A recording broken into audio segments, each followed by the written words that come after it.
Avez-vous déjà remarqué que lorsqu'une femme choisit de ne pas suivre le scénario que la société a écrit pour elle, le monde autour d'elle commence à la regarder avec un mélange d'admiration et d'inconfort?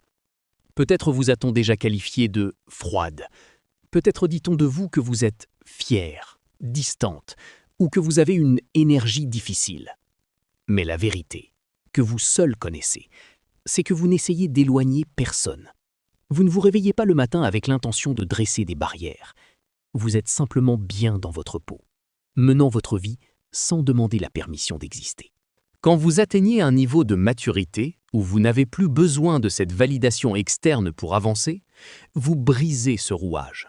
Et rien ne déstabilise plus l'être humain que de rencontrer quelqu'un qu'il ne peut ni prédire, ni modeler, ni contrôler. Votre autosuffisance n'est pas une offense, mais pour ceux qui vivent de faux semblants, elle agit comme un miroir qui reflète leurs propres insécurités. Si vous ressentez souvent que les gens mesurent leurs mots avant de vous parler, ce contenu va mettre des mots sur ce que vous vivez au quotidien. Analysons les 7 signes qui prouvent que votre indépendance et votre posture intimident votre entourage. Et pourquoi c'est une force et jamais un défaut. Signe 1. Votre silence ne s'excuse jamais et ne cherche pas à meubler le vide. Pour la majorité des gens, le silence est une anomalie. Dans les interactions sociales quotidiennes, si la conversation s'arrête ne serait-ce que 3 ou 4 secondes, une alarme invisible se déclenche. L'anxiété monte, l'inconfort s'installe et l'on se précipite pour dire n'importe quelle banalité, juste pour combler le vide. Vous n'avez pas ce réflexe. Lorsque vous êtes à une table, en réunion ou à la terrasse d'un café, et que la conversation s'apaise, vous habitez simplement ce silence. Vous l'utilisez pour réfléchir, pour observer, ou tout simplement pour vous reposer. Pour vous, c'est de la paix et du discernement.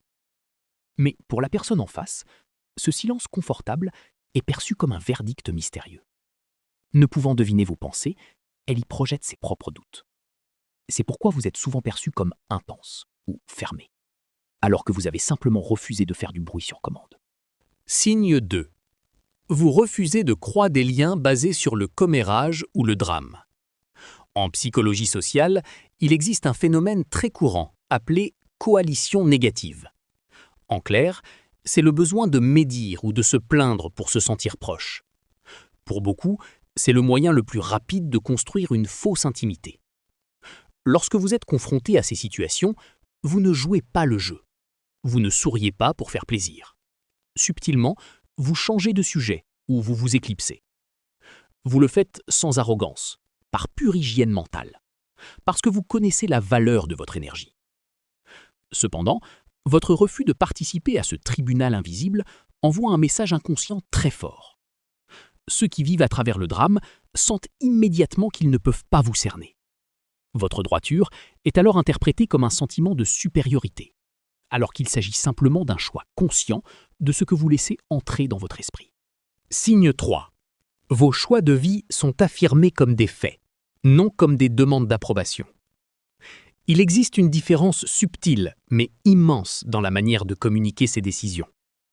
La plupart des gens, lorsqu'ils prennent un tournant, qu'il s'agisse de changer de carrière, de vivre seul ou de faire des choix hors des sentiers battus concernant la famille ou le couple, présentent ces décisions en espérant une validation.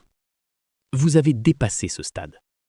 Quand vous décidez de tourner une page ou de commencer un projet qui sort des attentes traditionnelles, vous ne demandez pas la permission. Vous le faites, tout simplement. Et quand vous le communiquez, vous l'énoncez comme un fait accompli. Cette souveraineté sur votre propre vie effraie. La psychologie montre que lorsqu'une femme assume sa liberté avec naturel et conviction, elle réveille une frustration chez ceux qui ont renoncé à leurs propres désirs pour suivre la norme. Votre liberté dérange ceux qui ont choisi la rigidité du moule. Signe 4.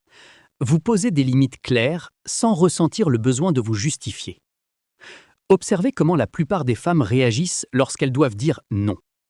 Pour refuser une invitation ou un service qui dépasse leurs forces, la tendance automatique est de construire une longue tirade. On s'excuse excessivement, on s'invente des excuses pour adoucir l'impact du refus. C'est le comportement typique de celle à qui l'on a appris qu'il fallait toujours plaire. Votre maturité vous a apporté une économie de mots à laquelle le monde n'est pas habitué. Quand vous ne voulez pas ou ne pouvez pas, vous dites simplement « Malheureusement, je ne vais pas pouvoir cette fois-ci » ou « Je vous remercie, mais cela ne correspond pas à mes priorités actuelles ». Point final. Pas d'histoire, pas de détour. Cette fermeté calme est un mystère pour les autres. Comme vous ne vous justifiez pas, les outils classiques de manipulation sociale, comme la culpabilisation, n'ont aucune prise sur vous. Signe 5. Votre filtre relationnel est exigeant parce que vous aimez votre propre compagnie. Il existe une solitude subie, douloureuse, mais il existe aussi une solitude choisie, que l'on appelle la solitude fertile ou la solitude sereine. Une femme qui a atteint cet état devient extrêmement sélective. Vous ne remplissez pas votre agenda d'engagement futile juste pour fuir le silence de votre maison.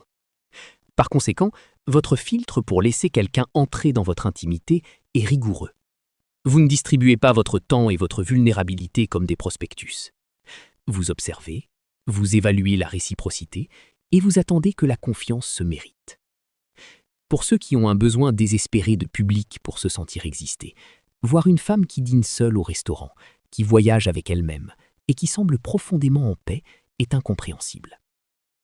Ceux qui ne comprennent pas la valeur de votre solitude confondent votre sélectivité avec du mépris, alors qu'il s'agit d'amour-propre. Signe 6. Vous répondez avec logique, là où le monde attend une réaction émotionnelle. Dans les moments de crise, un conflit au travail ou une discussion de couple, il y a une sorte de chorégraphie émotionnelle attendue. Les gens s'attendent à ce que les esprits s'échauffent, que le ton monte ou que les larmes coulent. Vous, en revanche, avez développé la capacité précieuse de respirer avant de réagir. Au lieu de vous laisser emporter, vous prenez du recul, traitez la situation de manière rationnelle et répondez sur la base des faits. Vous ne répondez pas à un cri par un cri, mais par une question calme. C'est ici que le malentendu s'installe. Les thérapeutes soulignent que la maîtrise de soi dans un environnement enflammé est presque toujours mal interprétée. La personne en crise regarde votre calme et y voit de l'indifférence ou de la froideur. Elle a besoin que vous entriez dans son chaos pour se sentir rejointe. Votre stabilité est alors perçue comme une forteresse imprenable. Signe 7. Vous lisez entre les lignes et percevez les faux-semblants. Ce dernier signe ne concerne pas ce que vous faites, mais votre capacité d'observation. À force d'écouter plutôt que de parler pour meubler l'espace, votre esprit s'est aiguisé. Avant même d'émettre un avis, vous avez déjà remarqué la micro-expression d'inconfort chez quelqu'un, l'hésitation avant une réponse, ou les réelles intentions derrière un compliment trop appuyé. Vous voyez les nuances et les contradictions des relations humaines. Vous percevez immédiatement quand un environnement est authentique et quand il n'est qu'une mise en scène sociale. Que se passe-t-il en face? L'être humain est programmé pour ressentir quand il est observé en profondeur. Quand quelqu'un réalise que ses tactiques habituelles de flatterie ou de faux-semblants ne fonctionnent pas avec vous, il se place sur la défensive. La façon la plus simple qu'il trouve pour gérer cet inconfort est de vous étiqueter comme une personne difficile ou intimidante. Si nous devions résumer tout cela en une seule vérité, ce serait celle-ci. Être qualifié d'intimidante ou de froide ne dit absolument rien sur la qualité de votre cœur, mais cela dit tout sur les limites et les insécurités de ceux qui vous regardent.